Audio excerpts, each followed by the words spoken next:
Hi YouTube, this is Andrew here again. So, I do have a little bit of a different setup.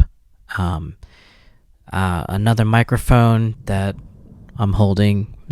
I thought this would actually be a little bit better, but I wanted to do sort of a follow-up video on the Williams Allegro. So, I did get some comments on the video, and actually quite a lot more reviews than I expected, so I guess that's a good thing. But just sort of wanted to acknowledge, first off, the comments. I still respect them. I still understand how others feel about the products. It's just, perhaps the whole thing about putting yourself in the shoes of a worker may have been a little much, but at the same time though, I just, for what you get for the price and like that, it's a rare thing that you can get a full-sized 88-note keyboard under $400 or even under $300 for the case of the Legato model. So one of the other things that had come up as far as complaints is the keys not working. Now, I will admit that some of the notes respond kind of a little bit off, not like off as in they don't respond at all, but one will sound louder than another note. For example, the middle C. My keyboard's actually turned off right now, but the fact remains that on my particular model, I've had it now for what? I would say 4 months. Yeah. I got it back in October, and the keys still work fine. I have not had any issues with the keys not working or stop working. It hasn't been an issue with me yet. Now, of course, I think most of the people had said after 6 months the keys will quit working. So come April, we shall see if they do. But I'm just thinking that, they will continue to work well. And one of the other things that I also wanted to bring up is the fact that I have also found a good 5 or 6 different apps that the Williams Piano can work with. There's iOS apps because I primarily use iPad, also iPod Touch, and I think that there are certain setups that you can establish through the Apple USB to camera adapter or USB to lightning adapter. And that's what I've done. I've set my iPad to work with the USB camera adapter, and I even got the lightning port so I can charge the iPad at the same time. And there are a good 5 apps that I can think of that you can really make that Williams piano sound great. And for the music geeks out there, Williams does have the ability to disable local Midi. For those who don't know, that's basically like disabling the internal sound engine, but you're not turning off the speakers. And I think that's really the greatest thing about these keyboards. If you don't like the built-in sounds, okay, it's going to involve some extra buying. I won't deny it. It's also going to involve some extra setup and like that. But really, there are ways around the built-in sounds. If you truly don't like the built-in sounds, so one of the apps I'm going to talk about just real quick is Sample Tank. It's made by IK Multimedia, and even if you get it out of the box, it comes with some pretty good sounds. And by the way, Sample Tank, along with every other app that I will mention, is a mobile workstation, which means that you can use it as a MIDI sound module if you have the USB to camera, USB to Lightning, I should say, adapter kit, and just hook it up to your iPad or whatever device that you're using. Sample Tank has 2 libraries, I believe.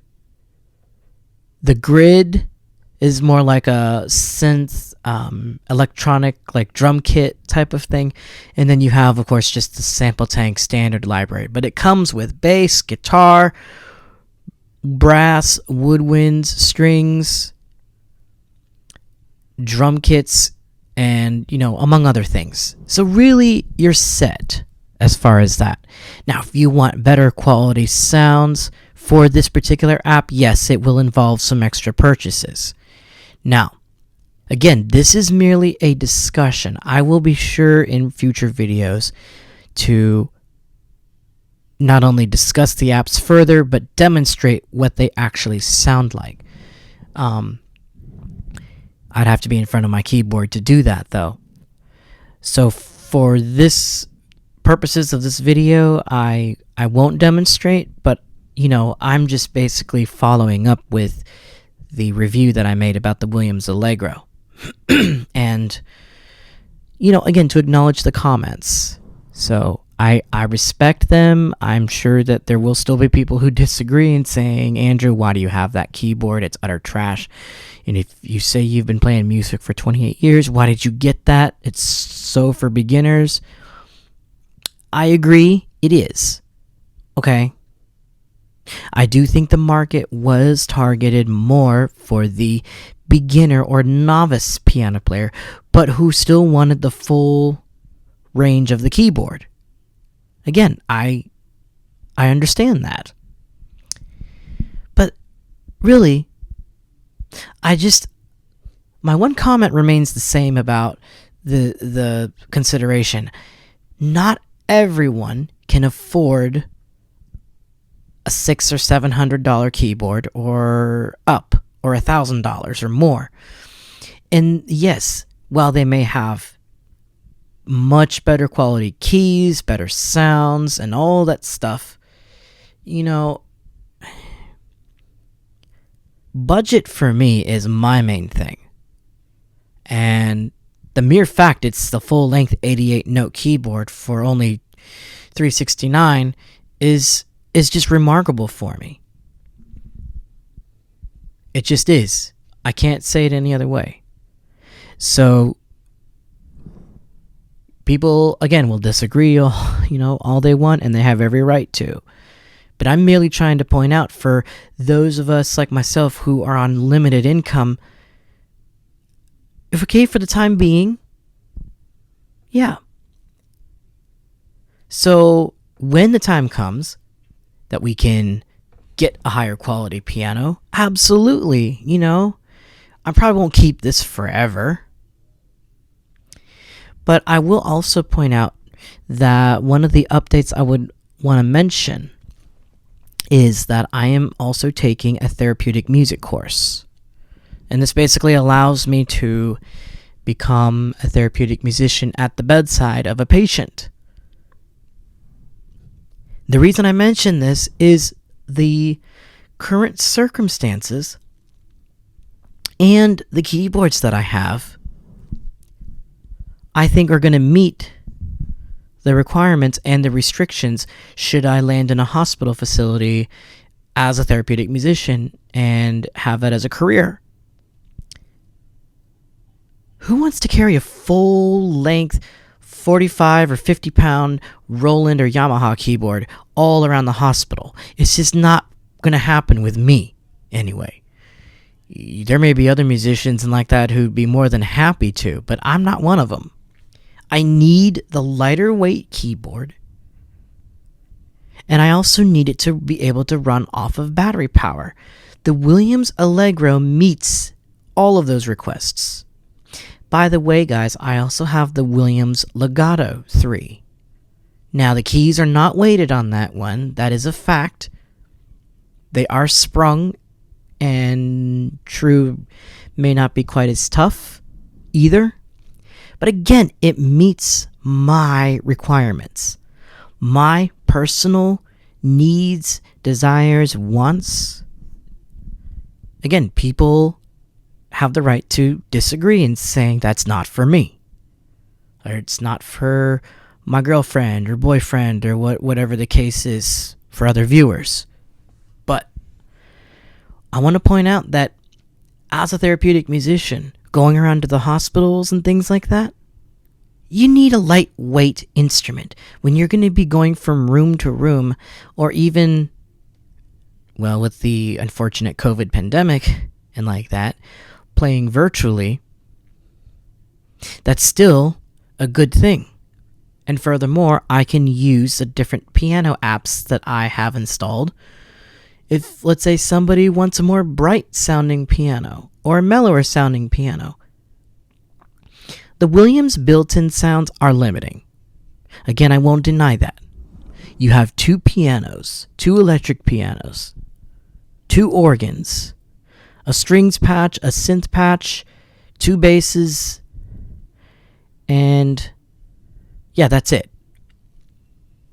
So I won't deny that it is kind of limiting, but that's where the apps will come in. And if you're willing to pay a little bit extra, it's worth the money. And believe me, like I said, in future videos, I'll definitely be sure to demonstrate what I am talking about. But I wanted to make a follow-up video on the review on the Williams Allegro. That was sort of my main purpose here. And to update everybody on what I've been doing. So, as I said, I'm right in the middle right now of taking the therapeutic music course. And I just feel that once I'm certified and, can land myself in a facility, the Williams keyboards are truly going to meet my needs. They're nice and light, but yet still maintain a great speaker system where you won't even have to turn the volume all the way up. You probably don't want to even do that. And it's 88 keys.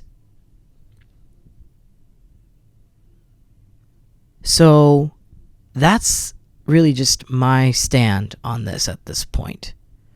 It really hasn't changed. So, but yes, I will acknowledge, okay?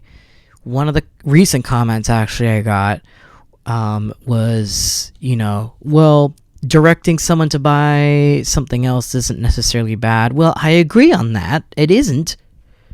Because I think it will give people a heads up on, okay, if your intent is to do XYZ, don't get this product.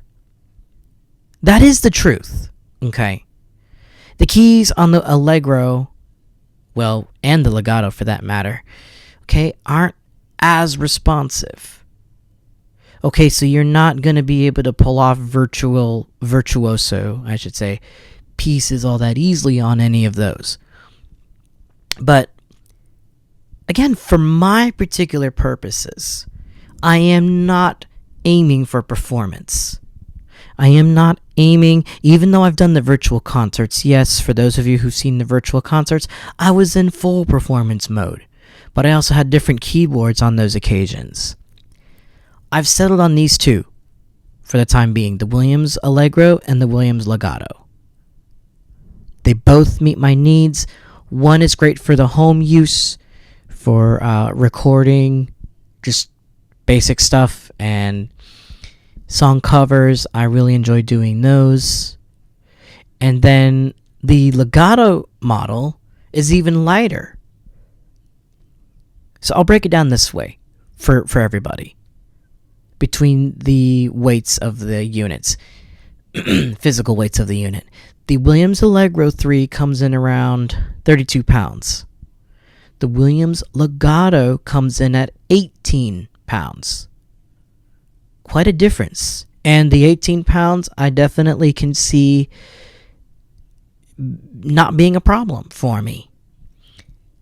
I have a rolly bag on wheels.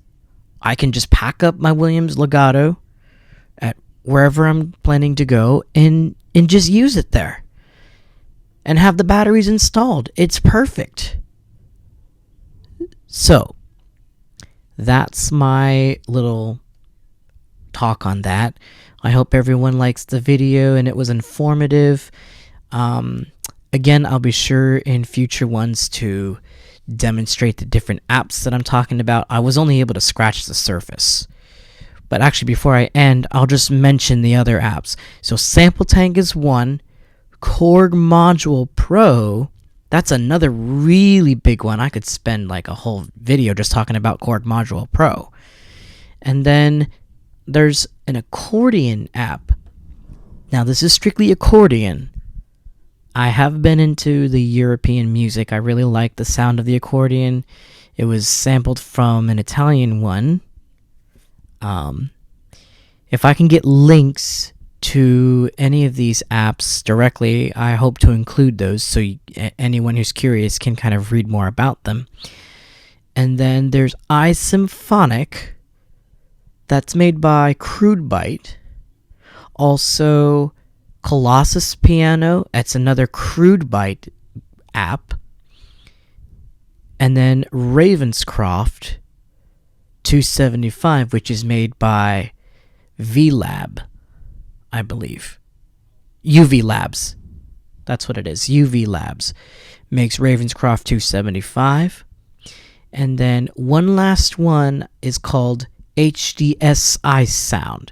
And that's primarily an app that has folk instruments, virtual instruments, to make it sound more like, Germany or Poland. Anyone who's into polka music, that's what that app's mainly intended for. So, as I said, I'll try to include links to those when I can, but again, just wanted to make a follow-up video about the Williams Allegro, and that I agreed with most comments on there. Just, again, please take into account not everyone can afford a higher quality keyboard, especially during these unprecedented times. It's not many people have money. A lot of money, I should say. So this is, the best we can do right now. When the pandemic goes away, restrictions are lifted, perhaps at that point we can easily look into something a little bit better. For gigging with, So, hope you guys enjoyed this video, and please subscribe to my channel if you haven't yet. And you should be notified when I upload any new videos and the like. So, hope everyone has a great rest of the day. And by the way, at the time of this video, we're getting a major ice storm in the DC area. So anyone who's viewing this from this area, please stay safe and warm. So, talk later. Peace out, guys.